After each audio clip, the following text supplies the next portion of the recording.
গ্যাংরেপের জামিনে থাকা আসামির কাছ থেকে ব্রাউন সুগার উদ্ধার, আটক অভিযুক্ত। ঘটনা তেলিয়ামুড়া থানাধীন হাওয়াইবাড়ি এলাকায়। বৃহস্পতিবার সকাল নাগাদ তেলিয়ামুড়া মহকুমার পুলিশ আধিকারিক প্রসূন কান্তি ত্রিপুরার কাছ থেকে গোপন খবরের ভিত্তিতে TR06A0474 নম্বরের ইকো গাড়ি দিয়ে ব্রাউন সুগার নিয়ে চম্পকনগর থেকে তেলিয়ামুড়া যাচ্ছিল।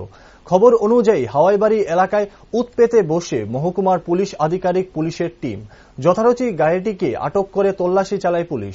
তল্লাশি চালিয়ে পুলিশ 10 গ্রাম ব্রাউন সুগার, নগদ 15,000 টাকা সহ জাহেদ মিয়া নামে এক যুবককে আটক করে। আটক করা হয় পাচার কাজে ব্যবহৃত ইকো গাড়িটিকেও।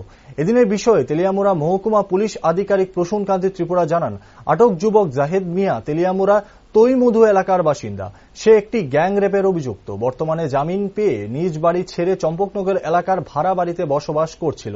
সে সেখান থেকেই নাকি নেশা সামগ্রী অবৈধ ব্যবসা চালিয়ে যাচ্ছিল বলেও জানান মহকুমার পুলিশ আধিকারিক প্রসূন কান্তি ত্রিপুরা। আমার কাছে খবর ছিল যে একটা গোপন সূত্রের খবরে যে একটা ইকো গাড়ি আসবে, সেই ইকো গাড়িতে একটা ছেলে থাকবে যার নাম জাহিদ মিয়া।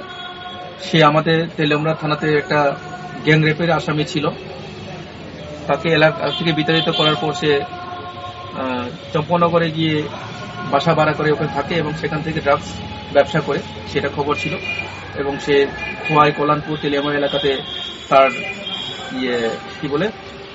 রেখে। তো সেই খবর পেয়ে আমরা গোপন খবরের ভিত্তিতে করে গিয়ে আমরা ছদ্মবেশে গিয়ে উঠপেতে থাকি হাওয়াই বাড়িতে।